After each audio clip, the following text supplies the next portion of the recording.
महादेव्याः कुक्षिरत्नम् शब्दजितवरात्मजम् राज्यचन्द्रमहं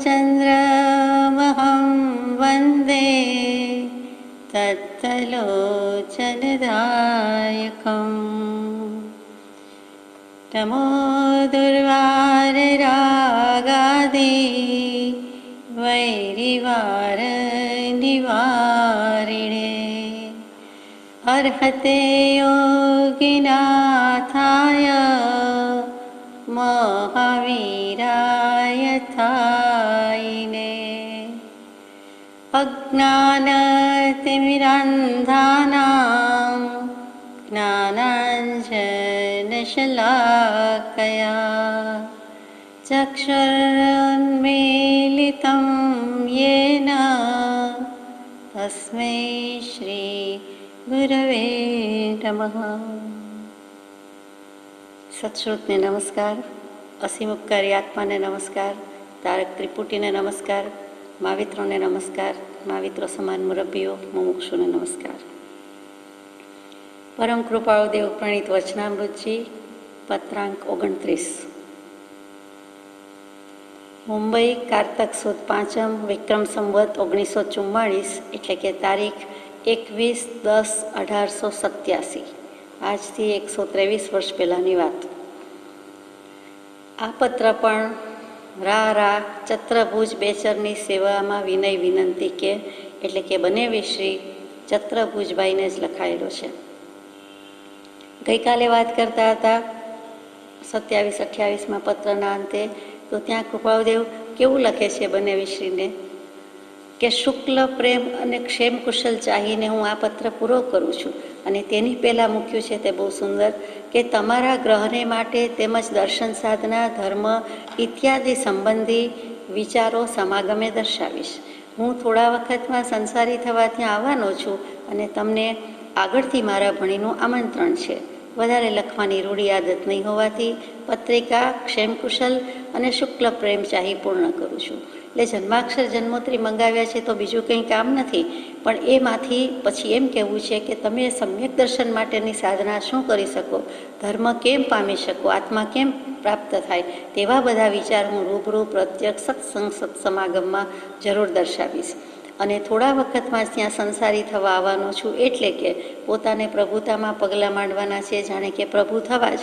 અને તે કૃપાદેવની પોતાની વાત છે કે ભવ પરિભ્રમણના ફેરા ટળી જાય એવા ફેરા ટળવા આવવાનું છે, એવા ફેરા લગાવવાના છે. તમને આગળથી મારા ભણીનું આમંત્રણ છે. Well in advance, ahead of time હું તમને અત્યારથી આમંત્રણ આપી દઉં છું. હવે તો બંને વિશે એટલે રહેવાના જ છે હાજર, તેમ છતાં. અને સૌથી છેલ્લું વચન કે મને વધારે લખવાની ખાસ ટેવ નથી, આદત નથી, વ્યસન નથી, અને એટલો સમય, નવરાશ, ફુરસદ, મૂડ, અવકાશ કાંઈ નથી. તો આ થોડું લખ્યું જાજેરું માનજો. અને વધારે લખવાની રૂઢી આદત નહીં હોવાથી આ પત્રિકા, આ ચિઠ્ઠી જેવો પત્ર કે જે નાનો પત્ર ક્ષેમ કુશલ એટલે તમારી સુખ શાંતિ સલામતી ચાહી, તમારી ખૈરિયત ઈચ્છી, અને શુક્લ પ્રેમ એટલે ઉજ્જવળ પ્રેમ, ઉજ્જવળ ભાવ, નિર્મળ પ્રેમ ચાહીને હું પૂર્ણ કરું છું. લિખિત નગરાયચંદ્ર. કોઈ નમસ્કાર, પ્રણામ, વંદન નથી, જેમ છે તેમ પોતાનું નામ લખ્યું છે. એમ નમ વગર વિચારીએ વધારે ઓછું અટકું, વિપરીતની તો વાત જ નથી. કૃપાળુદેવ લખે તો કૃપાળુદેવ નહીં. હવે આપણે 29માં પત્રની વાત લેવાની છે કે રા એટલે શું. રા કરીને બાંધી દીધું હોય, મીંડુવાળી હોય, પછી બીજું રા આવે. રા શું વિચાર્યું હતું કે વિદ્યમાનપણે અને વિશેષ વિનિત કે વિશેષપણે વિનંતી વગેરે. અને એમાં પણ પિતાશ્રીની હયાતી હોય ને લખવું હોય તો પોતાનું નામ પછી વી લખવાનું. કે રવજીભાઈ એટલે કે રાયચંદભાઈ પોતે લખ્યું હોય, પછી વિદ્યમાન બાંધી દીધું હોય, અને રવજીભાઈના પ્રણામ વાંચોજી. એટલે કે પિતાશ્રી છે, બધાને હોય, પણ પિતાશ્રી હયાત છે, વિદ્યમાન છે, મોજૂદ છે, એ બતાવે છે. એ બીજી વારની વાત હતી, એ વીની વાત હતી. અહીંયા રા એટલે શું, તો કે જમાનો હતો કે પત્ર લેખનમાં વડીલોને, મુરબ્બીઓને અને કેટલાક શ્રીમંત શ્રીમાન મહાશયોને, ખાસ કરીને રાજામાં જે રજવાડામાં જે શોભિત હોય, બિરાજિત હોય, તો એવા વિરાજમાન શોભાયમાન હોય તો રાજમાન રાજેશ્રી અથવા તો રાજમાન રાજેશ્વર, એમાં રાજમાન્ય નહીં અને રાજમાન કહેવાનું છે.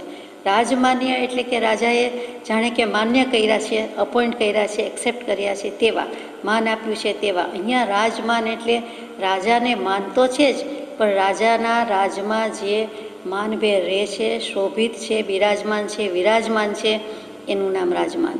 એટલે કે આ રાજમાં હજુ જીવે છે, જન્મ્યા છે અને રહે છે, શોભિત કરે છે, શોભાયમાન કરે છે, જે આપણે બિરાજમાન કહીએ, વિરાજમાન કહીએ તે રાજમાન. પછી રાજેશ્રી એટલે રાજેશ્રી અથવા તો રાજેશ્વર એટલે કે આ રાજાની શોભા પણ જેનાથી ઝળકે છે કે સારી છે તે રાજમાન રાજેશ્રી. એટલે ત્યાં એવી શોભા, એવા શોભિત છે, બિરાજમાન છે, પણ કોના થકી શોભા છે તો કે રાજથી, એટલે કે પોતાના ચૈતન્ય રાજથી પોતાનો આત્મા જીવે છે અને એનું રાજ પોતાના પર છે, એટલે રાજમાન રાજેશ્રી. એટલે અહીંયા એ વિશેષણ લગાવવામાં આવતું. ખાસ કરીને બહુ ઓછા મુમુક્ષુને કે ઓછા જીવને આ વિશેષણ મળતું.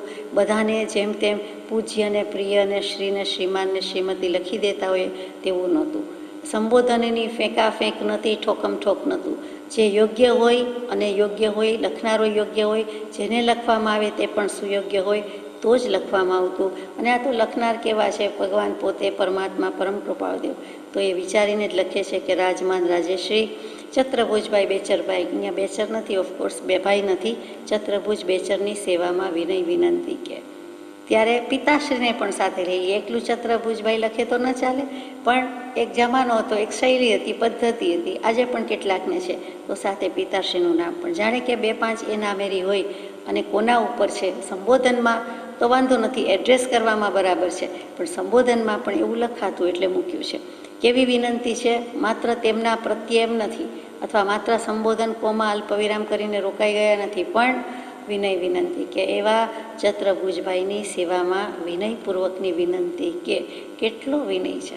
બનેવી છે 2.5 વર્ષ મોટા છે અને જ્ઞાનમાં તો પોતે ઘણા મોટા છે, કોઈ સવાલ જ નથી, સરખામણી જ નથી. અને વળી સામેની વ્યક્તિને કંઈક પ્રતીતિ પણ છે, તેમ છતાં આવું લખે છે. આ વ્યવહાર વિનય છે એમની સેવામાં. અને વિનયપૂર્વકની વિનંતી શું આવે છે? 2 લીટી મૂકી છે, 2 ડોટ મૂક્યા છે, પછી ગુરુ રેખા લાંબી. આપણે ઘણી વખત લિસ્ટ બનાવતા હોઈએ, કોઈ પુસ્તકના નામ લખતા હોઈએ, ઘણીવાર આ એક ટેવ હતી, અગર હોય છે કે પાના ઉપર આ પ્રમાણે નીચે મુજબની વસ્તુઓ લાવવાની છે, મંગાવવાની છે, અથવા તો આ પ્રમાણે આ વસ્તુના આ વિભાગ નીચે પ્રમાણે છે, હવેની હકીકત આ પ્રમાણે છે. પછી ન કોમા કરીએ એટલે કે પૂર્ણવિરામ, ફૂલ સ્ટોપ ન આવે, કોમા એટલે અલ્પવિરામ પણ ન આવે, પણ 2 મીંડા આવે અને પછી આમ લીટી દોરીએ. એક ટેવ હતી, એને ગુરુરેખા કહેવાય. એટલે કે જો આટલી જ વિનંતી મારી માની જાઓ અથવા તો આટલું કરી લ્યો તો જાણે કે બધું આવી ગયું. વ્યાકરણની વાત છે, 84માં પત્રમાં કોઈ વાર લીધી હશે, ફરી લઈશું. આગળ જઈએ કે મારા સંબંધી નિરંતર નિશ્ચિંત રહેશો, આપના સંબંધી હું ચિંતાતુર રહીશ. કારતક સુદ પાંચમ એટલે લાભ પાંચમ, જ્ઞાન પાંચમ જેવા પરમ પવિત્ર દિવસે, વરસનું મુહૂર્ત જ્યાં થતું હોય, નવું વરસ મંડાણું હોય અને પાંચમ જેવો દિવસ, જ્ઞાનનો દિવસ, અને તે દિવસે આ પત્ર લખાયો છે. લખનાર તો સદભાગી, એના કરતાં જેને મળ્યો છે, જેને લખ્યો છે તે બળભાગી છે.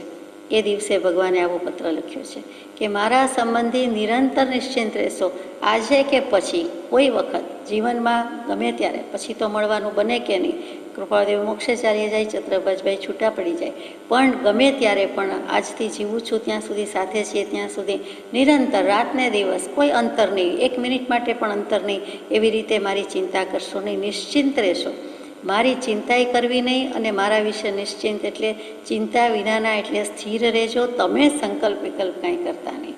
ચિંતા ન કરો એ તો એક જ વચન થયું, એક જ શબ્દ થયો. ચિંતા ન કરવા વિનંતી અને ચિંતા ન કરો એટલે તમે કોઈ પણ રીતે નિશ્ચિંત જ રહેજો.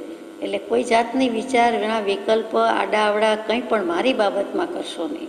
મને કંઈ ખોટું લાગ્યું નથી, આગલું અનુસંધાન સોપારી બાબતનું કે બીજી કોઈ બાબતનું. પિતાશ્રીના વચન થકી આપને ઠપકાવતી કદાચ ખોટું લાગ્યું છે તો એ ઠપકા થકી ખોટું લાગ્યું હોય તો હું તમે ક્ષમાવું છું, અથવા ક્ષમા આપવા જેવું છે એવું બધું લખાઈ ગયું છે. હવે નિશ્ચિંત રહેશો. અને હું સંસાર નહીં માંડું એ બાબતનો જે વિકલ્પ હોય તો એની વિચારણા બાબત પણ નિશ્ચિંત રહેશો.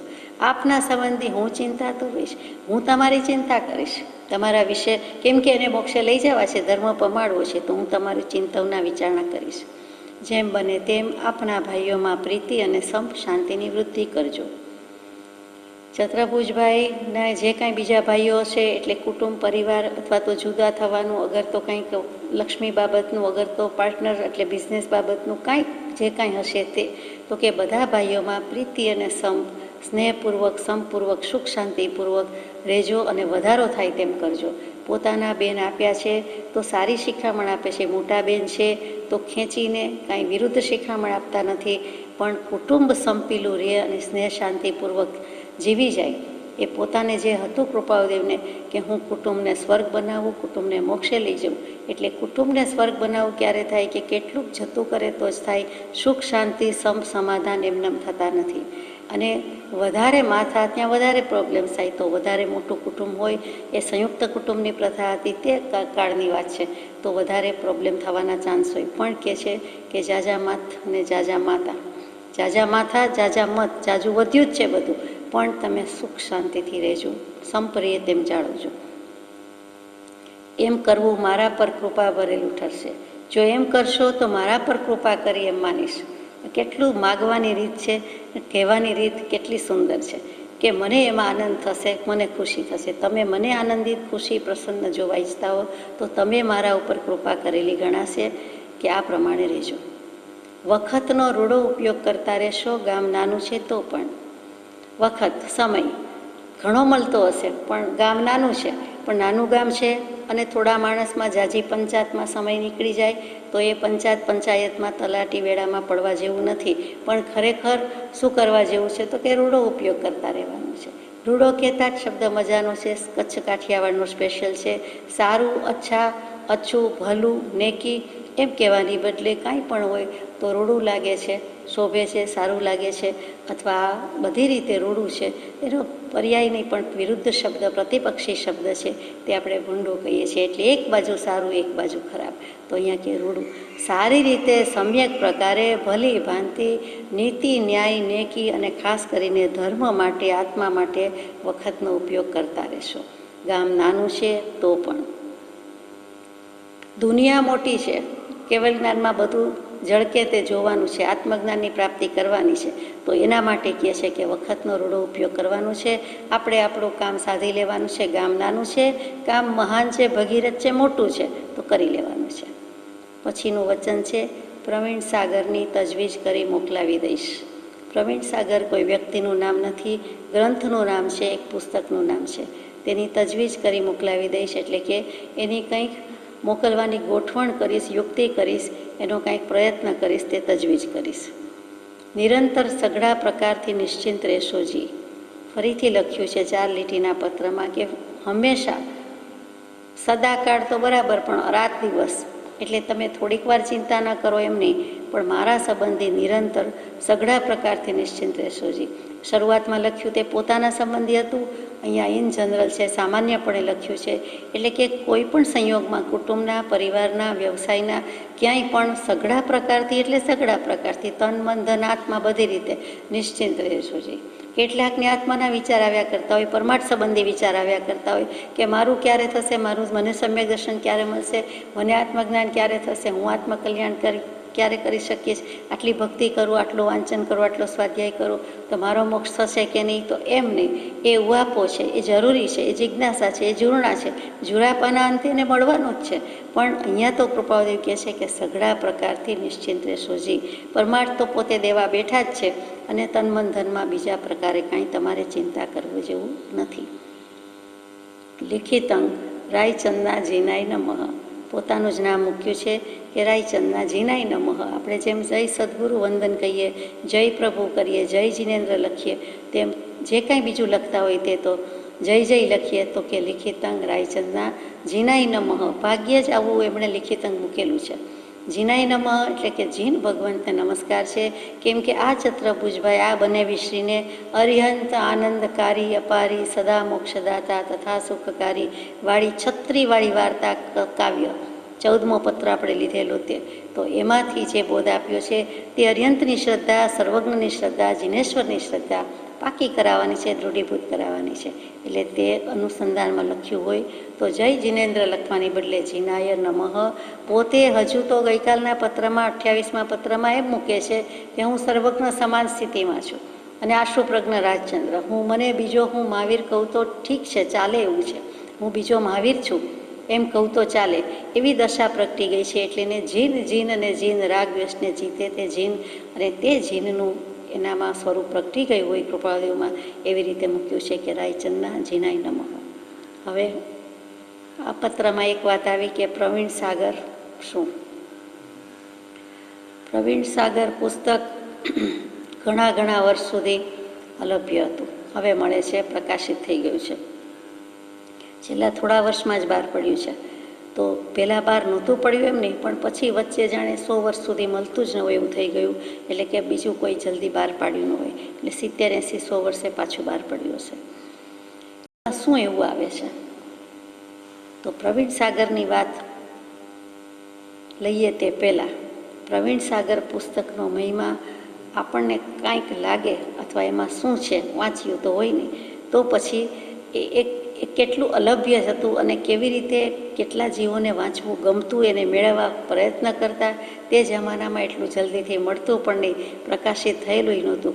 તો એ સમયની એક વાત છે કે મોરબી અને મોરબી પાસે માળિયા મિયાણા, એ માળિયા મિયાણામાં એક ગામમાં કોઈ રેવન્યુ ઇન્સ્પેક્ટરની બદલી થઈ, જેનું નામ કરુણાશંકરભાઈ. અને એ બદલી થઈ એટલે એનું કામ કેટલું હતું કે કેટલાક બધા ક્લાયન્ટ્સ કયો કે જે પંચાયતમાં કે ફરિયાદમાં કે જે આવ્યા હોય તે બધાને કેટલાકને જમીન ફાળવવી, કેટલાકના મહેસૂલને કર ઉઘરાવવાના વગેરે વગેરે, તલાટીનું જે કામ હતું બધું તે. તો તલાટીનું કામ કરવા માટે તે ગૌરીશંકરભાઈની ટ્રાન્સફર થતાં તે માળિયા મિયાણા પધાર્યા. બહુ જૂની વાત છે. કરુણાશંકરભાઈ જુદી જ પ્રકૃતિના માણસ કે જે ગામમાં કાંઈ ઠેકાણું તેવા નાના ગામમાં રહેવાનું હતું, પણ એને એકાંત ગમે એટલું જ નહીં, પણ ભેંકાર નીરવતા હોય તો પણ એમને પસંદ આવે, પણ એમને એમના પત્ની કે બાળકો કે ફેમિલીને ગમશે કે નહીં એનો કંઈ બહુ વિચાર આવેલો નહીં. અને તે પોતે પાછા પુસ્તક પ્રેમી હતા. એ કરુણાશંકરભાઈ સરકારી નોકરી અને ત્યાં આવ્યા, અને ત્યાં પછી એક ભાઈ રઝાક નામના ભાઈ, અને વેડુવદરકા નામનું ગામ 10-12 કિલોમીટર દૂર ત્યાંથી થતું હશે. તે રઝાક એટલે અત્યંત ગરીબ સ્થિતિમાં રહે છે.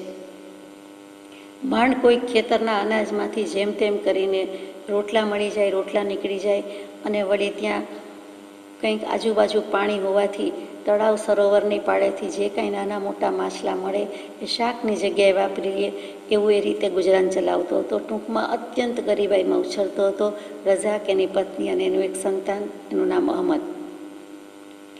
તે વખતે રઝાકને એમ થાય છે કે મારી પાસે થોડોક એરિયા રહેવા જેવો હોય તો ઠીક, થોડીક જમીન હતી અને બાજુમાં જે વાડો હતો એનું બધું આ માપ કરી દે અને મને ગોઠવી દે તો સારું. એટલે એની આગતા સ્વાગતા કરે છે તો કંઈક મારો મેળ પડે. એટલે કરુણાશંકરભાઈ એની આગતા સ્વાગતા માણવા ગયા છે. આમાં ગરીબાઈમાં આગતા સ્વાગતા શું કરે, પણ એક જમાનો હતો કે ઘરે ચા પાણી પીધા અથવા તો જમાડ્યા કે જે કાંઈ હોય તે, અને કાંઈ હોય તે બતાવવું, થોડી વાર સારો ટાઈમ પસાર કરવો, અને એટલામાં સામો જીવ પણ સંતોષ પામી જાય. એમાં ઘરે લઈ ગઈને બીજી તો કોઈ વસ્તુ નહોતી, એક પટારો હતો એ ખોલ્યો. એ પટારામાંથી એક પોટલું કાઢ્યું, એ પોટલીમાંથી બીજું પોટલું વાળેલું હતું. એટલે આપણે વેસ્ટર્ન કહીએ છીએ તે પુસ્તકને, શાસ્ત્રને, ગ્રંથને સારી રીતે વીંટાળવું, તેનું નામ વેસ્ટર્ન, સંસ્કૃત શબ્દ છે વેસ્ટ, વીંટાળવું. અને પછી એ વેસ્ટર્ન કાઢી, એ સ્કાર્ફ કાઢી, જે કહ્યો તે, અને એમાંથી એક પુસ્તક કાઢ્યું. હવે એનું વેસ્ટર્ન કાંઈ વેલ્વેટનું કે બહુ મોંઘું કે કંઈ સારા માયલું હતું નહીં, પણ એની પાસે જે હતું તેમાંથી એને જે આદરથી બહુમાનથી એક પુસ્તક કાઢ્યું, અને તે કહ્યું કે સાહેબ, મેં મારી આખી જિંદગીમાં મારી બધી મૂડી મિલકત વેચીને આ પુસ્તક ખરીદેલું છે. પછી કરુણાશંકરભાઈ પણ ઘણા પુસ્તક પ્રેમી હતા, એટલે કહે છે કે જો લાવજો, બતાવું, મને બતાવજો. એ હાથમાં લેવાનો પ્રયત્ન કરે છે અને એની પરમિશન પણ લે છે. આ એક ખૂબી છે કે શાસ્ત્ર પુસ્તક કોઈનું હોય, કોઈને ત્યાં હોય, તો પણ એમને ફટાક દઈને જોવા માંડવું, છાપવું પડ્યું હોય ને વાંચવા માંડીએ, તેમ નોવેલ હોઈને વાંચવા માંડીએ, લઈ લેવા માંડીએ, તેવું ન કરતા એનો પણ વિનય જાળવે છે, પૂછે છે, હું લઉં, હું જોઉં, મને જોવું છે. ત્યાં રઝાકની પત્ની આવી અને કહે છે એકદમ જ કે હું તો માથા પછાડીને થાકી ગઈ હતી, અને આ સુધર્યા જ નહીં, અને મારું માન્યું જ નહીં. અને આ 7 વર્ષ પહેલાં મારી દીકરી જેવી ઊંટડી હતી, એક જ ઊંટડી મારી માલિકીમાં, કે મારું જે કાંઈ ધન કમાવી આપતું કે આજીવિકા જેના પર હતી, અને દીકરી સમાન મને પ્રેમ હતો, તે ઊંટડીને વેચીને આ મહેરબાન આ પુસ્તક લઈ આવ્યા છે અને મને જરાય પસંદ નથી. મારી પાસે જો એ ઊંટડી હોત, આજીવિકા ચાલતી હોત, ગુજારો કરતી હોત, 2-4 બચ્ચા હોત, વળી પાછા વેચ્યા હોત અને મારી પાસે કંઈ ને કંઈ પૈસા થયા હોત, 2 પાંદડી થઈ હોત. પણ આ તો પટારામાં પેટીમાં પુસ્તક પોટલું મૂક્યું છે અને એમદમ વીંટાયેલું પડ્યું છે અને અમે ખરેખર ભૂખે મરીએ છીએ. રઝાક આંખ ફાડીને એના પત્નીને કહે છે કે તું બેસો, તમે બેસો, આમાં કંઈ ન સમજો. હું ઠીક કહું છું, આ ખરીદી ખોટની નથી. આમાં જે લાભ છે એ તમે ભવિષ્યમાં મને કહેશો. આ અહમદ નામનો આપણો છોકરો છે, ભણી ગણીને વાંચશે, મોટો થશે, આપણને ગાય સંભળાવશે, વાંચી સંભળાવશે. એટલે કે પોતે રઝાક ભણેલો પણ નથી અને તેમ છતાં આ સંતાનને વારસો આપીને જવો છે. ગરીબીનો ભલે હોય, એના પ્રારબ્ધમાં હશે તે થઈ રહેશે, પણ વિદ્યાધન મોટું છે ને એનો વારસો આપવું તો ઠીક, એમ કરીને એણે પુસ્તક રાખી મૂક્યું છે. હવે કરુણાશંકરભાઈની ઉત્સુકતા વધી ગઈ કે એ પુસ્તક બતાવવા કહે છે કે મને પુસ્તક મેં લીધું તો ખરું, પણ મારે અંદરથી જોવું છે, હું વાંચું, કારણ કે જૂનું પુરાણું થઈ ગયું છે, એટલે હું હાથમાં લઉં તો પણ પાનું કદાચ પેલું થઈ જાય, એટલે વિચાર કરે છે. તો કહે છે કે મને નામ વાંચવું છે. નામ પણ પહેલું પાનું વહેલું ફાટી જતું હોય છે, તો નામ પણ માંડ વાંચી શકાય છે. અને એવી રીતે એના હાથમાં આવ્યું, તેણે વાંચ્યું. એ પુસ્તકનું નામ બીજું કાંઈ ન હતું, પ્રવીણ સાગર હતું, જે પુસ્તકની આજે આપણે વાત કરી રહ્યા છીએ. એ પુસ્તકનું સર્જન કેવી રીતે થયું એ બધી વાત કરીએ તો આ પુસ્તક મને પણ વાંચવું છે, મને પણ રસ છે, એટલે ઉત્કટ માગણી કરી કે પુસ્તક તું રઝાક મને આપી દે તો કેવું, શું ભાવે વેચીશ, તારે જરૂર છે. હવે રઝાકને થાય છે કે આ કૃપા કરવા માટે પધાર્યા છે, મારા વાડા જમીનનો ફેંસલો લેવા પધાર્યા છે અને હું જો એને રાજી નહીં કરું તો કેમ. પણ એને ધર્મસંકટ લાગે છે, છતાં એ લાગણી ભીનો થતો નથી, પણ એમ કહે છે કે મને કોરડા વિંજ્યા જેટલું દુઃખ થાય છે, પણ માફ કરજો સાહેબ, મારે આ એક ચોપડી, એકમાત્ર ચોપડી છે અને મારે વેચવી નથી. મેં કેવી રીતે લીધી છે આપને ખબર નથી, અને છતાંય હું કહું કે મારે વેચવી નથી. ત્યાં રઝાકની પત્ની કહે છે કે આ ગાંડા માણસને સમજાવશો કોઈ, આપનાથી માને તો સારું. રઝાક રાતો પીળો થઈ જાય છે, પોતાની જાતને, જીભને કાબૂમાં રાખે છે કે ચોપડી કેવી રીતે ખરીદી છે તમે તેની વાત સાંભળો અને મેં શું કામ ખરીદી છે તે સાંભળો.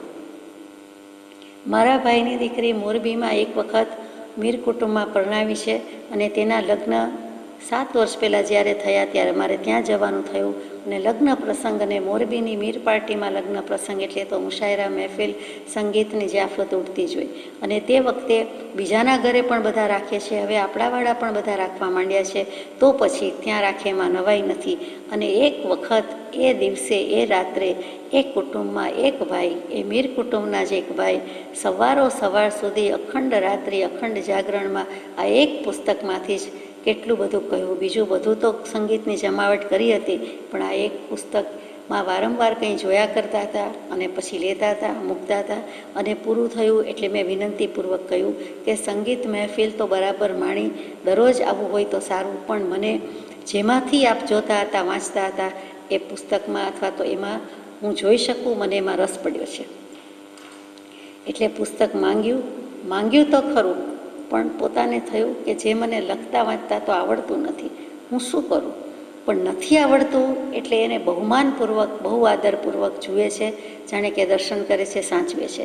અને જિંદગી આખી સાચવવાના સંભાળના જેવું, દીકરાને વારસામાં પણ આપીને જેવું એવો ભાવ કરે છે કે જિંદગી આખીમાં ટાટ તડકો, ગરમી ઠંડી કંઈ જોયું નથી, વસમું વૈતરું કર્યું છે, પણ મને આજની રાત્રે સ્વર્ગનાય સુખને ભૂલાવી દે એટલી મજા આવી છે. તો એ ક્રેડિટ જાય છે, યશ જાય છે એમાં જે કંઈ જ્ઞાન છે તેને, આ પુસ્તકમાં જે કાંઈ લખ્યું છે તેને, અને એના કારણે મને આ સંગીતમાં મજા આવી છે, બાકી મને મજા આવત નહીં. તો પછી મારે હવે સુખેથી જીવવું છે, એટલે આ ચોપડી લઈ અને ઝૂંટવી લઈને જ કહી દીધું કે હું આ લઈ જાઉં તો કેવું. એટલે તરત જ પોતે તો ઝૂંટવે નહીં, વિનયપૂર્વક કહે છે, પણ જે મીર ગાયક હતો, જેની માલિકી હતી, એ કહે છે એણે ઝૂંટવી લીધી કે અરે શું સમજો છો, આ ખરીદવાનું તમારું ગજું જ નથી, આ તો રાજકોટના રાજ દરબારની કિતાબ છે, એમ થોડી મળતી હશે. અને તમે તો કેટલીક ગાંઠે પોટલી કેટલીક વાળીને આવ્યા હશો, તમારી પાસે કેટલુંક હશે, રહેવા દો મહેરબાન, રહેવા દો. વ્યંગ વિનોદ સાથે ના કહી દે છે, વળી ઝૂંટવી જ લે છે. ત્યારે મેં કહ્યું કે તમે બોલી તો જુઓ, તમે તો પૂછો તો ખરા કે તમે કેટલા પૈસા જોઈએ છે, તમે વાત તો કરો. તો કે તમારે કામ નથી, છતાં હવે પૂછ્યું છે તો કહું કે જાઓ, 1 ઊંટ બરાબર એની કિંમત છે, એ જમાનાની વાત છે. આ આપણા રઝાકભાઈ કહે છે કે જુઓ કદરદાન મહેરબાન, એક ઊંટ કરતાં એક ઊંટડી હું આપું તો કેમ? ઊંટ કરતાં ઊંટડીની કિંમત વધુ ગણાય, એ તો સાચું છે. તરત જ સામા વ્યક્તિએ કહ્યું કે એ તો ચોક્કસ સાચી વાત છે, સારી વાત છે, તમે તો ઘણું કહી દીધું, મારા માગ્યા કરતાં પણ વધુ આપવા તૈયાર થઈ ગયા. તો કે ચાલો, બાવડું પકડીને બહાર લઈ ગયો, ચોગાનમાં લઈ ગયો, અને ત્યાં ને ત્યાં જે મેં ઊંટડી બાંધેલી હતી તે ખીલા ઊંટ પાસે લઈ ગયો અને તરત કીધું કે આ રાશ, આ દોરી, આ જે છે તે તમારા હાથમાં, આ તમારી માલિકી, અને હવે લાવો ચોપડી. આ હાથે ઊંટડી આપી દીધી અને આ હાથે એમણે પુસ્તક લઈ લીધું. મીર ગાયક જે પોતે હતો એ તો ખુશ થઈ ગયો કે આટલું બધું મને મળી ગયું, આ ખબર નહીં. તરત જ એણે પુસ્તક આપી દીધું. ઘેર આવ્યો ત્યાં માથાકૂટ શરૂ થઈ કે રઝાકની પત્નીએ અડધું ગામ સાંભળે તેવી રીતે છાતી કૂટીને ઠૂઠવો મૂક્યો કે અરે રે, આ શું કરી આવ્યા, ઊંટડી વેચી આવ્યા, અમને ભૂખે મારી દેશો, અને આ બીમાર લાગતી, ભંગાર જેવી લાગતી ચોપડી લઈ આવ્યા, અને તમને તો વાંચતાય ક્યાં આવડે છે, ગજનો આખો તો સૂઝતો નથી, અને આખો સોનાનો ગજ ઉપાડી આવ્યા, આમાં હું શું કરું, હું તો મરી ગઈ રે, અમને મારી નાખ્યા રે, અમને મા દીકરાને મારી નાખ્યા રે. ત્યારે રઝાક સમજાવે છે કે અહમદ દીકરો છે, તેને હું ભણાવીશ, ખૂબ ભણાવીશ, વાંચતા લખતા શીખવાડીશ, અને આ ચોપડીમાંથી વાંચીને, ગાઈને કે જે કહો તે બોલીને જે ગીત ગાશે, જે મને સમજાવશે, જે મને વાત કરશે, મને, તમને અને લોકોને, ગામના લોકોને, આખું વેડવદરકા ગામ અને બીજી આજુબાજુથી પણ ઘણા સાંભળવા આવશે, અને તમે શાંત થઈ જાઓ, શાંત થઈ જાઓ. પણ કેમેય શાંત થતા નથી. ત્યાર પછી શું બને છે કે કરુણાશંકરભાઈ હજી ઊભા છે અને આ વાત સંભળાવે છે. એને લાગે છે કે આ ચોપડી મેં માગી તો ખરી, મને ગમી તો ખરી, પણ આ તો અઘરું કામ છે, કપરું કામ છે. સિંહની છાતીએ મધ ચોંટાડ્યું છે અને મારે લેવું કેવી રીતે? એ તો બની શકે એવું નથી. એટલે એ નતમસ્તકે પાછા જાય છે, મનમાં શાબાશી આપે છે કે ધન્ય છે આ વ્યક્તિને, અને એમ પણ કહે છે કે મને મારો એક પગાર જે થશે, કરુણાશંકરભાઈ છેલ્લો દાવ ફેંકે છે, 250 રૂપિયાનો પગાર છે, આખો પગાર મારા હાથમાં આવશે તે બધું જ તને આપી દઉં, પણ તું મને આ પુસ્તક આપ. ત્યારે પાછો રઝાક કહે છે કે એ તો નહીં બને, મેં કીધું આપને આખી વાત કરવાનો આશય એમ હતો કે મેં આ પુસ્તક કેવી રીતે મેળવ્યું છે, તો હવે એ પુસ્તક હું કેવી રીતે આપી દઉં? એમ જ છે, એ વાંચશે, ભણશે અને મને સમજાવશે, શીખવાડશે, ગાશે, પણ હું તમને આપી શકું એમ નથી. અંતે રકઝકના અંતે અહેમદને ભણવા મૂકે છે અને પેલા કરુણાશંકરભાઈ પાછા જાય છે અને રઝાક અને એની પત્ની કરે છે. જ્યાં ભણવા મૂક્યો છે મૌલવીને, ત્યાં એ જોઈએ તેવું ભણી શકતો નથી, કેમ કે આખો દિવસ બધું ખેતીનું ને મજૂરીનું ને કામ કરવાનું, અને પછી વહેલું સૂઈ જવાનું, અને જોઈએ તેવું કંઈ ભણતો નથી કે ભણાવતા નથી, જે કહ્યો તે શીખી શકતો નથી. આ કરુણતા જુઓ. રઝાક જહેમત ઉઠાવીને અહેમદને પાછું ઘરે લઈ આવે છે, પોતાના જ ઘરમાં પોતાના જ રોટલા ખવડાવીને, ગમે તેમ કરીને, પણ ત્યાં જ એને ભણાવવા પાછળની મહેનત કરે છે અને ભણે છે. અને આ દરમિયાન કરુણાશંકરભાઈને પુસ્તક ભલે ન મળ્યું, પણ એમ થયું કે વ્યક્તિ યોગ્ય છે, સુયોગ્ય છે, એના ઉપર એને માન થઈ આવે છે. એનો વાડો, મકાન, જે કાંઈ જમીન મંજૂર કરવાની હતી એ બધી કરી દીધી છે, અને ગોઠવણ કરીને તો ચાલ્યા ગયા. કરુણાશંકરની વિદાય પછી અને જ્યારે કહે છે ત્યારે કહે છે કે જો જીવતા હશું તો ફરી મળીશું, અને મારે ચોક્કસ આપને બોલાવવા છે, અને હું જે વાત કરું છું કે આ છોકરો, અને એ જ્યારે વાંચતો લખતો થાય અને બધું કરે ત્યારે હું આપને જરૂર બોલાવીશ. થોડા સમય નીકળી જાય છે, થોડા વર્ષ નીકળી જાય છે, અને પછી એક વખત ખરેખર કરુણાશંકરને બોલાવે છે. કરુણાશંકર કહે છે કે તમને મોરબીનો મીર ગાયક છેતરી ગયો, તમને અંતે શું મળ્યું? આવીને પણ એમ જ કહે છે. ત્યારે રઝાક કહે છે કે હોય સાહેબ, તમે આવો તો ખબર પડે. ખરેખર આવે છે, અહેમદે ભણી લીધું હોય છે, અને તે વખતે ગામના, બહારગામના કેટલાય બધા મોટું ક્રાઉડ ભેગું થયું છે, અને ખરેખર અહેમદ ગાતો જાય છે. અહેમદ ગાતો જાય છે ત્યારે શરૂઆત કરે છે, અને ત્યાં વચ્ચે જ રસ જામે છે. ત્યાં જ એની મધર, આ એની મમ્મી જે ખીજાતી હતી તે, રઝાકની પત્ની અને રઝાક, માતા પિતા બંને ખુશ થઈને સાથે સાથે ગાવા લાગે છે, નાચવા લાગે છે, ડોલવા લાગે છે. ત્યારે કરુણાશંકરભાઈ કહે છે કે તને વાંચતા આવડતું નહોતું ને, તને મોઢે છે, તમને બંનેને મોઢે છે, તો કે બે પૂઠા વચ્ચે પહેલા પાનાથી છેલ્લા પાના સુધીમાં જે હોય તે બધું જ મને યાદ રહી ગયું છે, બધું જ સાંભળીને યાદ રહી ગયું છે, અને કોની કૃપા ગણવી તો કે આ પુસ્તકની. અહેમદને તો એમ આવડ્યું, પણ અમને બેને પણ આવડ્યું છે. અને કરુણાશંકર અને બધું જ ક્રાઉડ જોઈ રહ્યા, સભા સ્તબ્ધ થઈ ગઈ કે કેટલું સુંદર આ બંને કામ કર્યું છે. જેટલું ગાયું, જેટલું વાંચ્યું, તેટલું બધું યાદ રહેતું ગયું. કેટલા રસથી સાંભળ્યું છે. જીવન જીવન બની ગયું છે. જીવન બાગ નંદનવન જેવું લાગે છે. કરુણાશંકર બહુ ખુશ થઈ જાય છે. બંનેને જેટલા સવૈયા લાંબા લાંબા છે, આપણને એક સવૈયો યાદ રાખવો હોય તો વાર લાગે છે. અગર એમ થાય છે કે આમાં એવું શું છે, એમાં જે ભાવાર્થ છે, આશય છે, એનું જાણે આકંઠ પાન કરતા જતા હશે અને એમને યાદ રહી ગયું છે. પછી કહે છે કે હવે તમને ચોપડી મોઢે થઈ ગઈ છે, તો પછી આ ચોપડી મને આપો. કરુણાશંકરભાઈ એની રઢ મૂકતા નથી. બીજી રીતે દાવ ફેંક્યો કે હવે તમને આનો આનંદ છે, એમદે ભણી લીધું, બધાને મોઢે છે, તો આવડી મોટી ચોપડી ઘણી મોટી છે, મોટું પુસ્તક છે, તો હવે તમને મોઢે હોવાથી મને આપી દો, હું તમને રૂપિયા ગણી દઉં. તો રઝાક કહે છે કે ના સાહેબ, આ ચોપડીએ ની બદલીમાં મેં ઊંટડી આપી દીધી, પણ ચોપડીએ તો મને જિંદગી આપી છે, નવી જિંદગી આપી છે. આ ચોપડી હતી વિદ્યા ધનમ સર્વ ધન પ્રધાનમ અને અધ્યાત્મ પ્રધાન કંઈક એવી પુસ્તક છે. આમાં સાહિત્ય, સંગીત, કલા, પ્રેમ, વિરહ બધું રહેલું છે કે જેના પરિણામે હું આટલો આનંદથી જીવી શકું છું. તો એ પુસ્તક તમારું જીવન છે, એ હું પાછું કેવી રીતે આપું? ઘરમાં આવું સત્સાધન હોય તો એનો આટલો સદુપયોગ થાય તો વિદ્યા અને જ્ઞાનથી જ બધું છે. તે જ સાચી શોભા છે. તે જ મને પણ ક્યાંક મોક્ષે લઈ જાય છે, કે ભગવાનના દરબારમાં લઈ જશે, કે મને ન્યાયપૂર્વક રીતે અહીંયા જીવવા દે છે, પછી પણ જીવવા દેશે. ઊંટડી જ રાખી હોત તો વધી વધીને 2 બોતડા હોત, બીજું કાંઈ ન હોત. પણ અહીંયા મારી પાસે ન સરખાવી શકાય, ન ગણી શકાય એટલું ધન છે. આ પ્રવીણ સાગરની વાત. આટલું મહત્ત્વ પ્રવીણ સાગરનું તે ભાઈને લાગ્યું છે, તો આપણને સહેજે કુતૂહલ થવાનું કે એવું પ્રવીણ સાગર ગ્રંથમાં છે શું.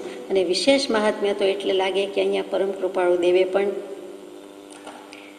માગ્યું છે, વિચાર્યું છે કે મોકલવાની તજવીજ કરીશ. પોતે લીધું કે સ્વીકાર્યું કે વાંચ્યું, અને વળી હવે ચત્રભુજભાઈને પણ વાંચવા માટે મોકલવાના છે. તો આમ જુઓ તો પ્રવીણ સાગર એટલે રાજકોટના રાજવી મહેરામણજી થઈ ગયા, અને એનું નામ સાગર. મહેરામણ એટલે જ સાગર, દરિયો, એટલે એના પરથી આ સાગર નામ રાખ્યું. અને પ્રવીણ છે તે સૌરાષ્ટ્રના એક રાજવીની કન્યા, કુંવરી રાજપુત્રી, જે કહ્યું તે રાજકુંવરી સુજાનબા. એટલે સુજાન સારું જાણનારી, સુગના કહીએ તેમ સુગના, એવી રીતે સુજાનબા.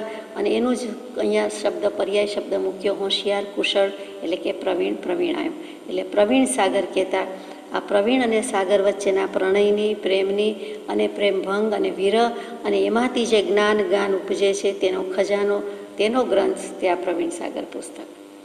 પ્રવીણ સાગર વાંચતા ન આવડે તો અપ્રશસ્ત છંદે ગ્રંથ છે. સ્વચ્છંદે વાંચે, કોઈ નોવેલની જેમ વાંચે, કોઈ બીજા ભાવથી વાંચે તો છંદે ચડી જવાય તેવો ગ્રંથ છે. કલ્પનાની પાંખે વિહરાય એવો ગ્રંથ છે. એ પણ કૃપાળદેવે બીજા કોઈ પત્રમાં મૂક્યું છે. પણ અહીંયા આ ઉંમરના જેમ નોવેલ સારી હોય ને વાંચતા હોય તેવી રીતે વાંચે છે. કૃપાળુદેવને, જ્ઞાનીને ભગવાનની દૃષ્ટિ જુદી છે. એને જે એ પુસ્તકમાં કે એ ગ્રંથમાં લાગ્યું છે તે કંઈક અપૂર્વ છે, અદ્ભુત છે. આપણે વાંચીએ તો આપણને ન પણ લાગે, એમ પણ બને.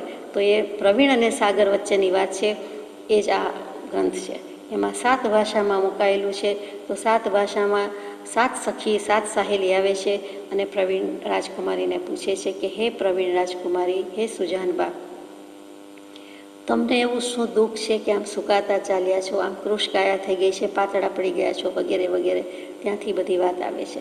તો ગુજરાતી ભાષામાં, મારવાડી ભાષામાં એટલે કે બોલી છે, મરુ ભાષા જે કહીએ તે, પછી મહારાષ્ટ્રીયન એટલે મરાઠી ભાષામાં, પછી ઉર્દુ ભાષામાં, પછી સંસ્કૃત ભાષામાં, પછી માથુરી ભાષામાં, અને જે મુખ્ય રહી ગઈ તે કચ્છી ભાષામાં. એ આ 7 ભાષામાં પૂછવામાં આવે છે, અને 7 ભાષામાં જવાબ આપવામાં આવે છે.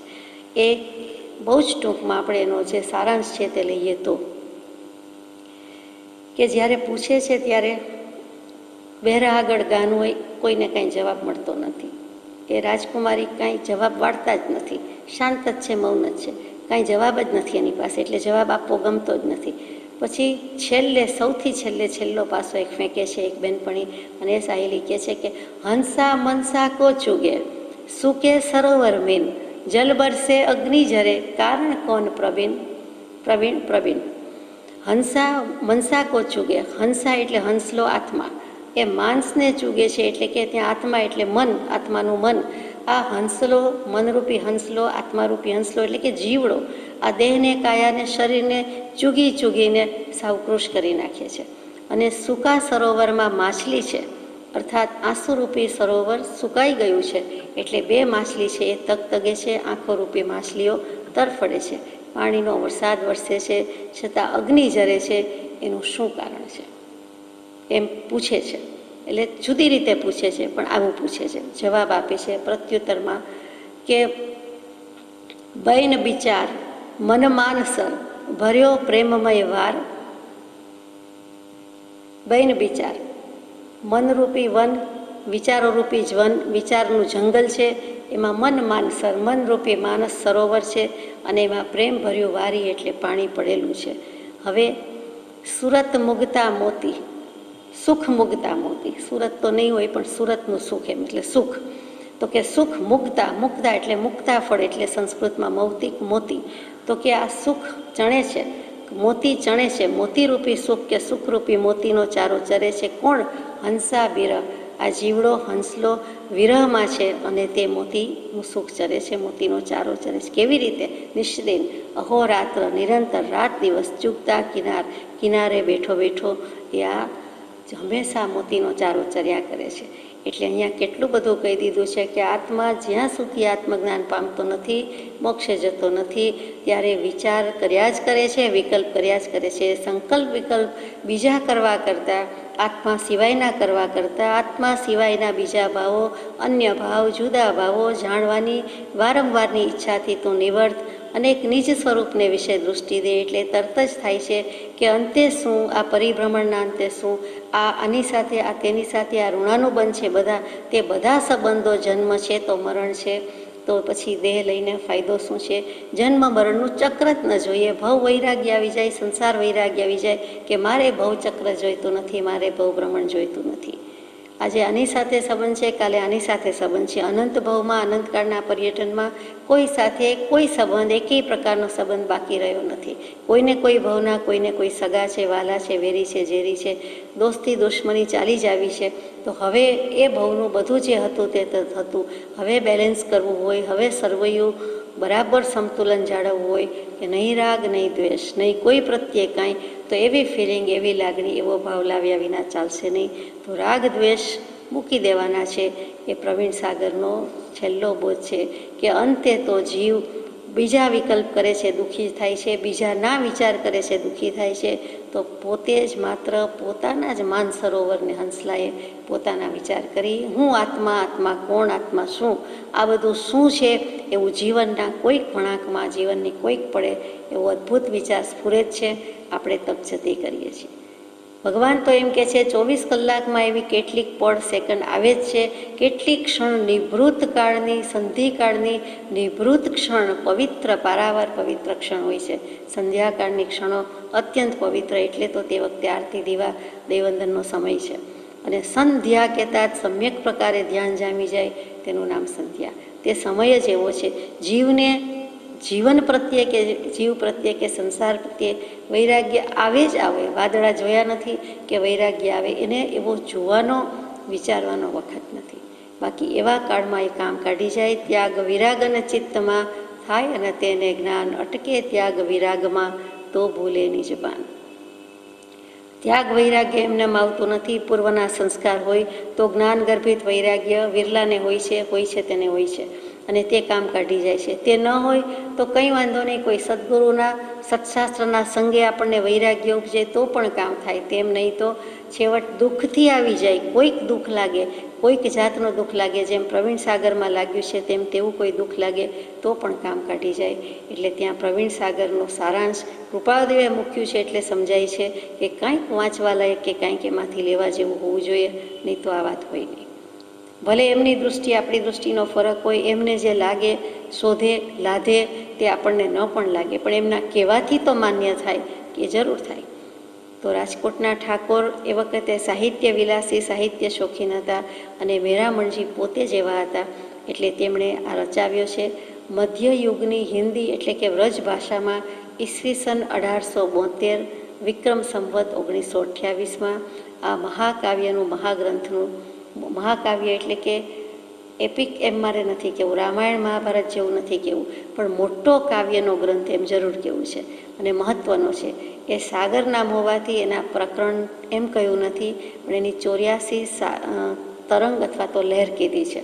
કેમ કે પુસ્તકનું નામ પ્રવીણ સાગર છે, એટલે સાગરમાં તો તરંગ ઉઠે, મોજા ઉઠે, લહેર કહેવાય. એટલે 84 લહર, 84 તરંગ અથવા તો 84 પ્રકરણ છે. એમાં 72 લહર લખાઈ ગઈ ત્યારે આ રાજવીનું અવસાન થયું, ખરેખર દેહ ત્યાગ થઈ ગયો. હવે શું થોડું બાકી રહ્યું? આમ પણ બીજા પાસે લખાવતા હતા પોતાની કથની, પોતાનો વૃત્તાંત, પણ તજજ્ઞ જે કોઈ હોય, તે કવિ હોય, વિશારદ હોય, અગર તો એ લેવલના હોય તેને બોલાવીને લખાવતા હતા. એમાં એક જૈન યતિ હતા, જૈન મુનિ, જૈન યતિ, એ વખતે એક યતિ પણ કહેવાતા, હવે કોઈક જ યતિ રહ્યા છે. એમાં કેટલીક બધી પેસી ગઈ એટલે પછી યતિ શબ્દ ઉડી ગયો છે. તો એ યતિ પરંપરામાં જીવણ વિજયજી નામના એક હતા, જે કચ્છી ભાષા અને વ્રજ ભાષાના પ્રખર નિષ્ણાત હતા. તેની આગેવાની કે રાહબરી હેઠળ લખાતું હતું. 72 લહર પૂરી થઈ પછી શું, તો કે છેલ્લી 12 લહર કોઈને ખબર પણ ન પડે એવી રીતે કળા કૌશળતા, અને એ હોય તેનું જ કામ છે. તો શિહોરના એક રાજવી કવિ હતા, એમનું નામ ગોવિંદભાઈ ગિલ્લાભાઈ કેવું કંઈક છે, અને તેમણે લખી છે, બહુ સુંદર લખી છે. સાંધો છે એવી ખબર પણ પડતી નથી, ન કહ્યું હોય તો કદાચ ખ્યાલ પણ ના આવે એવી રીતે મૂકેલું છે. એટલે વિક્રમ સંવત 1945માં એ પૂરું થયું. વિક્રમ સંવત 1928માં શરૂ થયું હતું અને 72 લહર પૂરી થઈ હતી. વચ્ચે આટલા વર્ષ ગયા, 17 વર્ષનો ગાળો ગયો, અને દરમિયાનમાં રાજવીનું અવસાન થયું. પણ ફાઇનલી આખરે છેવટે વિક્રમ સંવત 1945માં એ ગ્રંથ પૂરો થઈ ગયો અને જીવણ વિજયજી યતિની રાહબરી નીચે થયો. ત્યાં આટલું બધું એવું શું હતું, તો કે એક જમાનો હતો વવાણિયા, એટલે કદાચ એ વર્ષો પહેલાં કચ્છમાં પણ ગણાતું. અને આમ પણ આજે પણ કચ્છ અને કાઠિયાવાડની વચ્ચે જો ગણો, ભલે કાઠિયાવાડ અંતર્ગત વવાણિયા છે, આજે સૌરાષ્ટ્રમાં કહેવાય છે, પણ તે બરાબર સેન્ટર હતું. આ બાજુથી કાઠિયાવાડ શરૂ થાય અને આ બાજુથી કચ્છ પૂરું થાય એવી રીતે. એટલે કચ્છ કાઠિયાવાડનું સેન્ટર તે વવાણિયા. અને કચ્છની વ્રજ ભાષાનું આટલું બધું શું મહાત્મ્ય હતું, તો કે વ્રજ ભાષા તો જ્યાંની છે ત્યાંની છે, પણ તે ભાષા શીખવવા માટે કચ્છમાં એક લખપત નામના મોટા રાજવી થઈ ગયા. એટલે એ લખપત ગામ છે, આજે પણ છે. અને એને એ પણ સાહિત્ય વિલાસી હતા, એટલે એને આવું જ્ઞાન ગોષ્ઠી સાહિત્ય સર્જન બહુ ગમતું.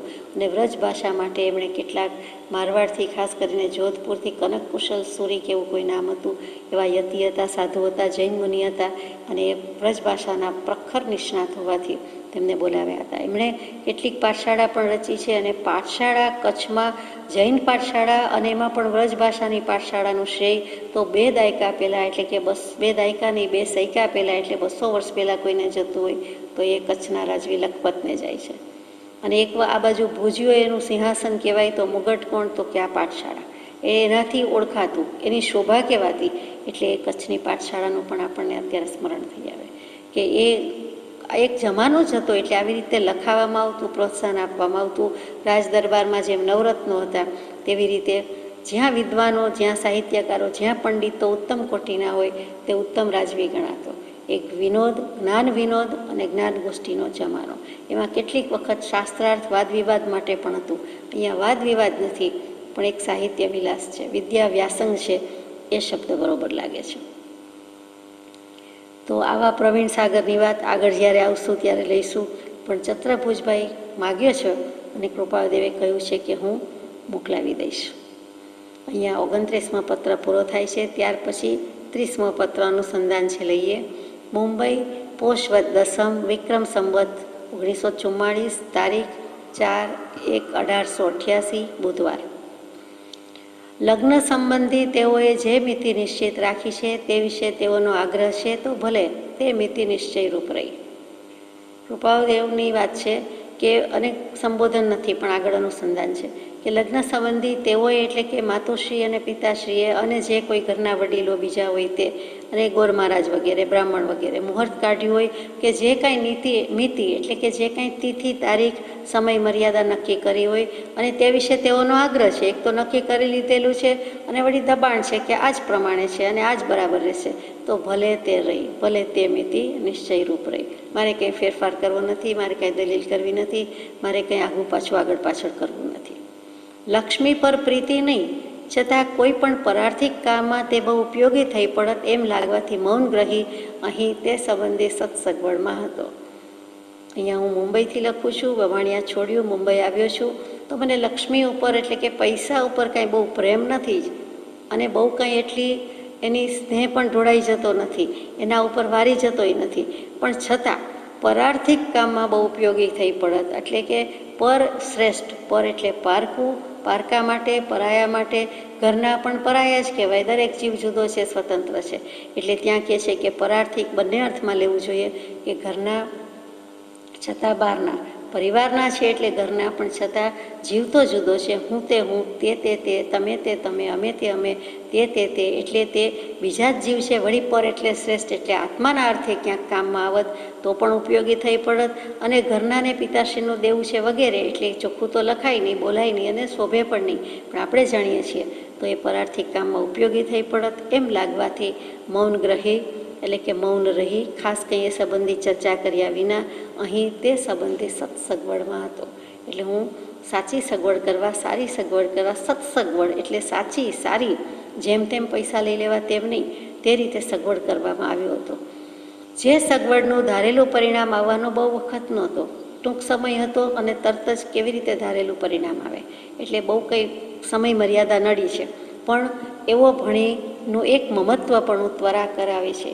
એટલે કે તેઓ ભણીનું એટલે માતુશ્રી, પિતૃશ્રી, પરિવાર, સ્નેહીજનો, ઘરના માવતર, એના પ્રત્યેનું જે આ મમત્વપણું તે ત્વરા કરાવે છે, ઉતાવળ કરાવે છે, જેથી તે સઘળું પડતું મૂકી વદ 13 કે 14 એટલે કે પોષ મહિનાની આ મહિનાની રોજ અહીંથી રવાના થઉં છું. પત્ર લખ્યો છે પોષ મહિનામાં. પરાર્થ કરતા વખતે લક્ષ્મી અંધાપો, બહેરાપણું અને મૂંગાપણું આપી દે છે, જેથી તેની દરકાર નથી. જુઓ, લક્ષ્મી કેટલીક સારી અને કેટલીક અપલક્ષ્મી કહેવાય છે, દુર્લક્ષ્મી કહેવાય છે, કેટલીક ખરેખર ધનલક્ષ્મી કહેવાય છે. તો સારી લક્ષ્મી અને ન સારી લક્ષ્મી. તો અહીંયા શું કહ્યું કે લક્ષ્મી પરાર્થ કરતા વખતે, પરોપકાર કરતા વખતે, કોઈક બીજાનું સારું કરવા જઈએ, જનહિતાય કરીએ, બહુજન હિતાય કરીએ, સમાજ કલ્યાણ કરીએ, પરોપકાર કરીએ, સેવાના કામ કરીએ, અગર તો વિદ્યાશાળા, પાઠશાળા બંધાવીએ, દાન કરીએ, ધર્મશાળા બંધાવીએ, જે કાંઈ કરીએ તે, પણ તેમાં કોઈક વખતે બની શકે છે કદાચિત કે લક્ષ્મી અંધાપો આપી દે. કેવી રીતે? તો કે આપણને અંધાપો આ રીતે આપી દે કે સ્વચ્છંદરૂપી અંધાપો, કે બધા સાથે બેઠા હોઈએ અને વાતચીત કરતા હોઈએ, પણ જોયું ન જોયું કરી નાખીએ. આપણને લક્ષ્મીનું કંઈક માન ગુમાન આવી જાય, નાનો પણ મદ આવી જાય કે હો, અત્યારે હું તો પ્લેનમાં બેઠો છું, હું તો કારમાં બેઠો છું. એક સારું વાહન હોય, સારી ક્વોલિટીનું હોય, મોંઘા માયલું હોય તો પણ જીવને એમ થાય, સારા શૂઝ પહેર્યા હોય તો પણ એની ચાલ બદલાઈ જાય, ચમક દમક બદલાઈ જાય.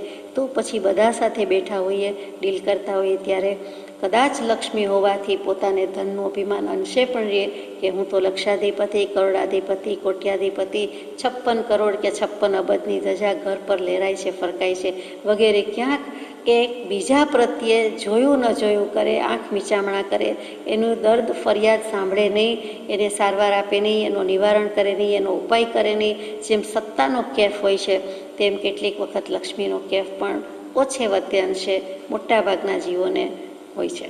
એટલે લક્ષ્મી આવે ત્યારે ન લાગે, પણ પછી થોડા વખતમાં ક્યારે એનું કામ કાઢી જાય એ ખબર પડે નહીં. એના ગુણગ્રામ તો એ ભજવે જ, એના ગુણગ્રામ કરીએ કે ન કરીએ એના અવગુણ કેટલાક બાર આવે જ. તો વખતે અંધાપો એટલે રીતસર આંખ જતી રહે એમ નહીં, પણ બીજા સામે આંખ મીચામણા, જોયું ન જોયું, હું કોઈને કન્સિડર કરું કે નહીં, નજરમાં કોઈ આવે કે નહીં, નજરે કોઈ પડે કે નહીં, એવું બધું થાય. વળી બહેરાપણું પણ આવી જાય, કોઈનું આપણે સાંભળીએ પણ નહીં. લક્ષ્મી આવી ગઈ હોય, મોટાઈ આવી ગઈ હોય, મહત્તા આવી ગઈ હોય, તો જે ખરેખર ફરિયાદ કરે છે, જેને ખરેખર જરૂરત છે, એનું આપણે કાંઈ લક્ષ્ય પર લેતા નથી, ધ્યાન આપતા નથી, કાન દઈને સાંભળતા નથી, અથવા સાંભળ્યું ન સાંભળ્યું કરી નાખીએ છીએ. જેમ જોયું ન જોયું કરીએ, તેમ સાંભળ્યું ન સાંભળ્યું કરીએ, તો એ બહેરા નહીં તો બીજું શું? કેટલીક વખત કંઈ જવાબ જ ના આપીએ, જાણે સાંભળ્યું જ નથી એવું કરીએ, તો એ શું છે? વર્તનમાં, વાણીમાં, વ્યવહારમાં, બધામાં. તો એ બહેરા થઈને બેસી જઈએ છીએ, અજાણ્યા થઈને રહી જઈએ છીએ. શું કામ? તો કે લક્ષ્મીનું અંધાપુર અભિમાન છે. પછી મૂંગાપણું આપી દે છે. પોતે કંઈક લખાવાનું હોય, બોલવાનું હોય તો મૂંગા થઈ જાય, મૌન થઈ જાય, નથી લખાવું, નથી બોલવું, કાં તો હાજર ન રહે, કાં તો મૂંગાપણું. હોવા છતાં બોલે નહીં, જીભથી ઘણું બોલી શકાતું હોય, હાઈ ન કે નાઈ ન કે મીંઢા થઈ જાય, તે પણ મૂંગાપણું જ છે. એટલે મૂંગાપણું આપી દે છે, જાણે કે કાંઈ છે જ નહીં. અને જો કંઈક કહીશ તો પછી બીજા બધા મને ઓળખે છે, મિત્ર મંડળ છે, તે કદાચ મારી પાસેથી અપેક્ષા રાખશે. એટલે એ બોલાવે તો એ સાંભળવું નહીં, એટલે જવું નહીં, બોલવું નહીં કાંઈ, એ બેરાપણું. અને વળી કાંઈ માગે તો કાંઈ આપવું પડે, માટે મૌન થઈ જવું મૂંગાપણું. તો એ લક્ષ્મી એવું બધું કરાવે છે, જેથી મને તેની તમા નથી, પડી નથી, પરવા નથી, દરકાર નથી. જુઓ, એક બાજુથી વ્યવસાય શરૂ કરવાનો છે, એક બાજુથી આત્માની ખુમારી, આત્માનો આનંદ, આત્માના સુખની અનુભૂતિ થઈ ગઈ છે. જાતિ સ્મૃતિમાં 900 ભવ છે. એટલે મહાવીર સ્વામીના શિષ્ય છે, એટલે અપરિગ્રહ, અહિંસા અને એકાંતનો બોધ તો એમને વણાયેલો જ છે. એટલે ગમે તેવું કરવું પડે છે. છેલ્લા ભવના છેલ્લા જીવોની સાથેના જે અનંત પૂતગલ પરમાણુમાંથી રહ્યા સયા હોય તે આપી દેવા છે. માટે પરાણે પુણ્ય કે, પરાણે ધન કે, ધર્માદુ કે, એમ પરાણે કરવાનું છે. એટલે પ્રાણ જઈને જે વેદના થાય તેવી વેદના એમને થાય છે. એ આમાં છલકાય છે, રિફ્લેક્ટ થાય છે, દેખાય છે. આપણો અન્યોન્ય સંબંધ છે તે કંઈ સગપણનો નથી, પરંતુ હૃદય સગપણનો છે. કોને કહે છે? ચત્રભુજભાઈને પત્ર લખ્યો છે. આ પત્ર પણ તેમને જ છે કે અન્યોન્ય સંબંધ મારો તમારો કંઈ બેન બનેવીનો, એટલે શાળા બનેવીનો છે, તે એ સગપણનો નથી. છે તો છે, દુનિયાવી દૃષ્ટિએ છે, પરંતુ આપણો નાતો જુદો છે. આપણો સંબંધ હૃદય સગપણનો છે. આપણા હૃદય મળી ગયા છે. તમે મારા હૃદય રૂપ છો, તમને હું અને હું તમને હૃદય ખોલીને, દિલ દઈને, મન મૂકીને વાત કરી શકીએ, લખી શકીએ એમ છે. પરસ્પર લોહ ચુંબકનો ગુણ પ્રાપ્ત થયો છે. પોતે જ કહે છે, આપણે કંઈ અવળો બીજો અર્થ ન કરીએ. એટલે કે લોહ ચુંબક મેગ્નેટ જે કામ કરે છે તે તેની આજુબાજુના, તેની જેટલા અનુસંધાનમાં ગુણ આવે છે, તેની બાજુમાં જેટલું આવે છે તેને આકર્ષી લે છે. તેવી રીતે આપણો અરસપરસનો સંબંધ છે, એમ દર્શિત છે. છતાં હું વળી એથી પણ ભિન્ન રૂપે આપને હૃદયરૂપ કરવા માગું છું.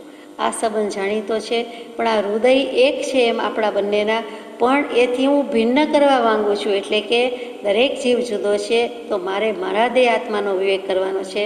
તો હે ચત્રભુજભાઈ બનેવીશ્રી, તમારે પણ તમારા દેહને આત્માનો વિવેક કરવાનો છે.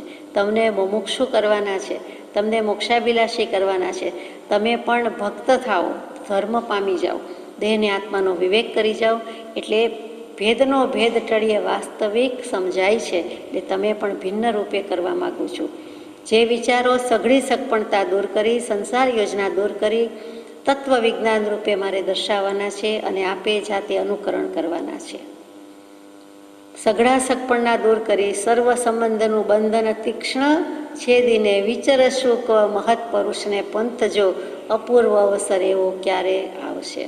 કૃપાદેવ ચોખ્ખું કહે છે કે લોહીની સગાઈ છે, કોઈ સાથે બાંધવાની નથી, કરવાની નથી, પણ પૂર્વ સંચિત જે હોય તે આવ્યું છે.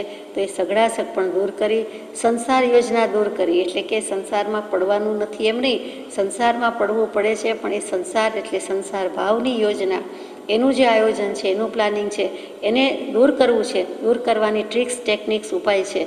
મોક્ષ છે, મોક્ષના ઉપાય છે, એ કરવું છે. કેવી રીતે? તત્વજ્ઞાન રૂપી મારે દર્શાવવાના છે. ભેદ જ્ઞાનથી, તત્વજ્ઞાનથી, આત્મજ્ઞાનથી મોક્ષ થાય છે, એ પણ મારે બતાવવાનું છે. અને આપે જાતે અનુકરણ કરવાના છે. આપણે કહે ને કે આપ મુઆ વિના સ્વર્ગે ન જવાય, જાતે મૂંડાવાનું છે, પોતે કરવાનું છે. કોઈને કરી બતાવવાનું છે એમ નહીં, કરવું કરાવવું ને અનુમોદવું. તું તારે જા, મોક્ષ તારે વહેલો જતો હોય તો જતો રહે, લઈ લે, એ બાજુ એ દિશામાં પુરુષાર્થ કર, પગલાં માંડ. મારે તો આ બધું બરોબર છે, સંસાર છે તે લઈને બેઠો છું એમ નહીં, મારે છોડવાનું છે, મારે મોક્ષે જવું છે. અને તમારે પણ અનુકરણ કરવાનું છે. એટલે અનુસરણ કરવાનું છે, અનુકરણ કરવાનું છે. હું કહું તેમ કરવાનું છે, મારી પાછળ આવવાનું છે. આટલી પલ્લવી બહુ સુખપ્રદ, છતાં માર્મિક રૂપે આત્મ સ્વરૂપ વિચારથી અહીંયા આગળ લખી જઉં છું.